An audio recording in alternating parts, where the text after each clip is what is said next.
Alors nous sommes avec Sophie de Rénal. Sophie, bonjour.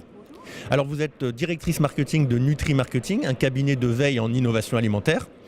Et vous allez nous présenter aujourd'hui les 4 tendances que vous avez identifiées pour le futur des marques de distributeurs. Alors allons, on vous écoute.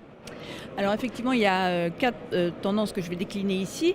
En fait, 5 tendances fondamentales dans l'alimentaire aujourd'hui, c'est la praticité, le plaisir, la santé, la naturalité et bien sûr le développement durable. Alors ici sur le salon, on se rend compte que la praticité prend vraiment beaucoup d'importance.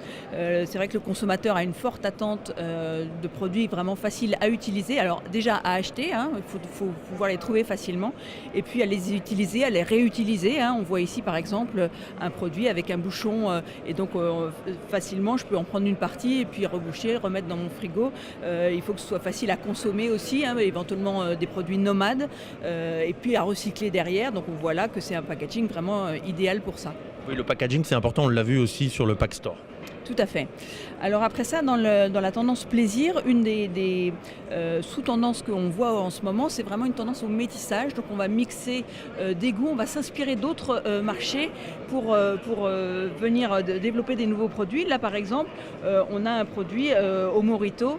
Le Morito on connaît. Ouais, c'est un cocktail plutôt. C'est un cocktail à boire avec modération évidemment. Et là, ça vient dans un biscuit pour un dessert. Mais donc le Morito, Pina Colada, tous ces caipirinhas, c'est vraiment une forte tendance. Et là, on les retrouve dans tout un tas dans des sauces, ils sont mis vraiment à toutes les sauces, c'est le cas de le dire. Et donc, on les retrouve très souvent. Des pâtisseries qui sont revisitées, dans des babas au Morito, etc. Donc très insolite. Bon là, ce sont des Britanniques qui ont osé, Asda. C'est ça. D'accord.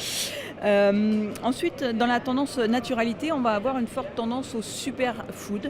Les superfoods, c'est quoi ? C'est vraiment des végétaux principalement qui vont avoir une densité nutritionnelle très intéressante. Donc ça peut être des super fruits, on connaît bien. Il y a un concept marketing un peu derrière. C'est des fruits qui effectivement sont très riches en fibres, en antioxydants, en vitamines. Lesquels par exemple ? Par exemple, en ce moment, les superfruits à la mode, ça va être l'argousier, ça va être encore la cranberry, la canneberge québécoise.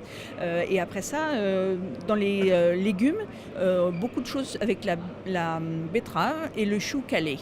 Donc vous avez ici par exemple des produits comme une entrée avec un bout de fromage de chèvre dessus. Et donc ça c'est à base de betterave. Ou ici des chips avec betterave et le chou kale qui est très à la mode, notamment effectivement au Royaume-Uni, mais ça arrive en France, les 2 légumes à la mode. Après ça, vous avez des super graines aussi, comme la graine de chia ou le quinoa ou des choses comme ça qui sont très, très tendance. Et les amandes, les noix, ces choses-là ?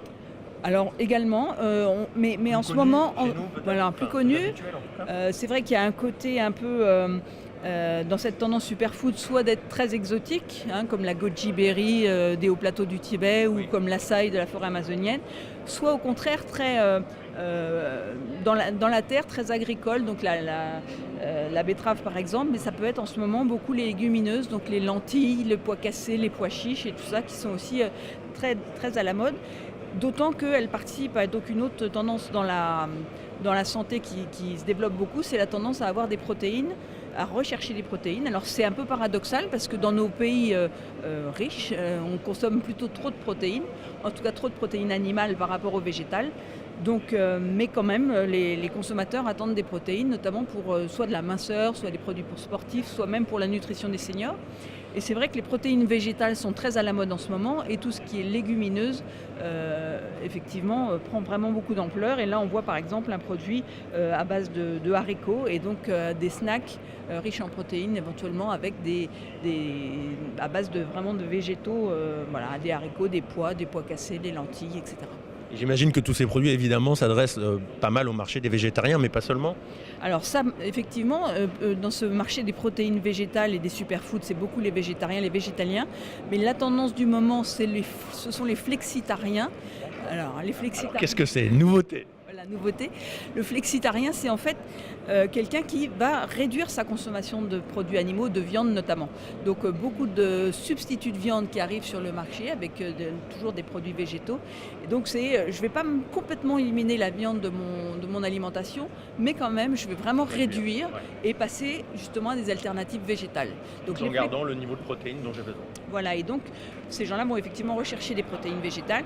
On estime aux États-Unis par exemple, qui est un des pays les plus concernés par le flexitarisme, qu'il y a déjà presque 40% de la population qui effectivement fait attention à moins consommer de viande, alors que ce soit pour des raisons de développement durable, pour sauver un peu la planète, soit pour des raisons de prix, ou alors parce que c'est le côté sanguinolent, enfin le côté bien-être animal, le côté, tout ça. Mais en tout cas, on sent la tendance vraiment monter. Super. Écoutez Sophie, merci beaucoup pour toutes ces explications.